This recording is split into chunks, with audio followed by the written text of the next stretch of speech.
O assunto para a nossa reflexão de hoje encontra-se na primeira epístola do apóstolo São Paulo aos Tessalonicenses, capítulo 2, versículos de 1 a 12.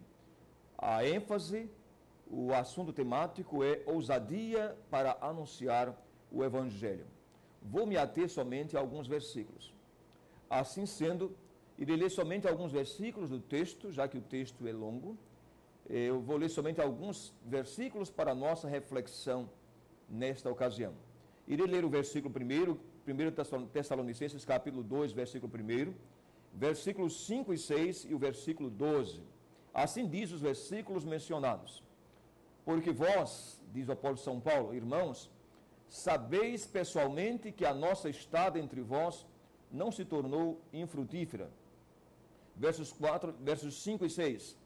A verdade é que nunca usamos de linguagem de bajulação, como sabeis, nem de intuitos gananciosos. Deus disto é testemunha. Também jamais andamos buscando glória de homens, nem vós, nem de outros. Exortamo-vos e consolamos e admoestamos cada um de vós a viverdes por modo digno de Deus, que vos chama para o seu reino e glória. Muito bem. Vamos para a nossa reflexão no dia de hoje. Primeiro vamos pensar sobre a cidade de Tessalônica, contexto histórico da época. Tessalônica era uma das mais importantes cidades da Grécia, no primeiro século do cristianismo. Naturalmente, a Grécia, na época do primeiro século, na época do apóstolo São Paulo e na época do Senhor Jesus Cristo, era uma província romana. Não tinha autonomia própria. Como província romana, obedecia a Roma e às orientações e às leis romanas. Tessalônica era uma das mais importantes cidades gregas, juntamente com Atenas e Corinto.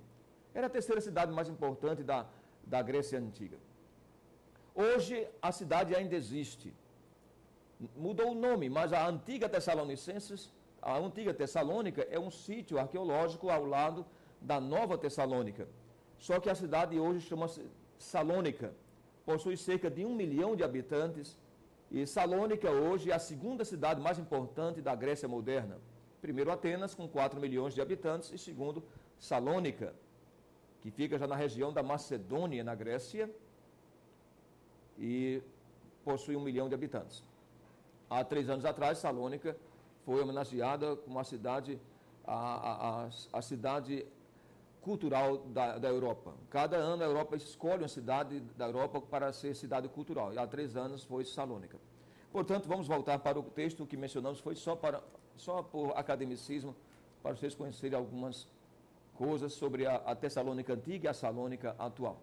O apóstolo São Paulo dedicou, portanto, 2 missivas, 2 cartas literárias, teológicas, para aquela igreja de Tessalônica, fundada por ele na sua segunda viagem missionária.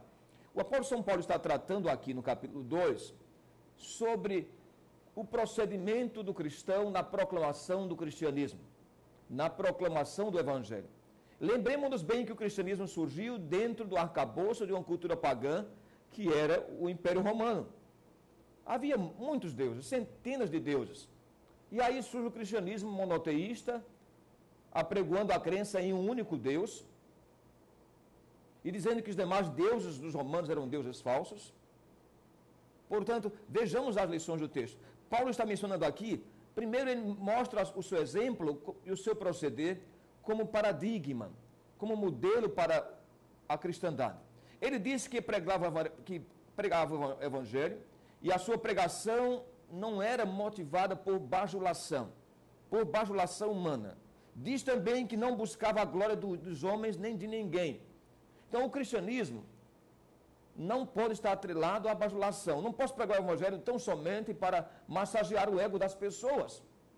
Tem que pregar o evangelho em toda a sua totalidade.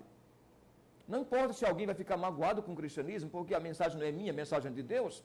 O apóstolo São Paulo diz isso, que a verdade do evangelho que ele pregava não estava circunscrita à linguagem de bajulação, nem a intuitos gananciosos.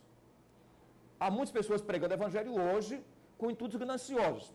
À vista podem ver de forma inconteste que há muitos pregadores hoje que se tornaram até ricos e até que criaram fortunas em torno deles. Não vou mencionar nomes por questão de ética pastoral. Portanto, Paulo diz isso, que não pregava por bajulação, nem por intuitos gananciosos, com o fim de angariar fortunas com o Evangelho. Então, Paulo diz também que não buscava a glória dos homens. Há duas tentativas, há duas coisas que são tentações carnais para o pregador, ou para qualquer pastor: bajulação ou intuitos gananciosos, ou pregar para agradar as pessoas. Isso não acontecia com Paulo, apóstolo. Nem deve acontecer com cada um de nós. Deus abençoe sua vida, prega o Evangelho em toda a sua totalidade e amplitude, prega o Evangelho com fidelidade, com interesse de coração, sem nenhum tipo de bajulação, prega o Evangelho sem intuitos gananciosos e prega o Evangelho unicamente para a glória de Deus. Se assim o fizer, vai ter a chancela de Deus, a bênção do Todo-Poderoso e a graça de Deus em sua vida. Que Deus muito o abençoe. Amém.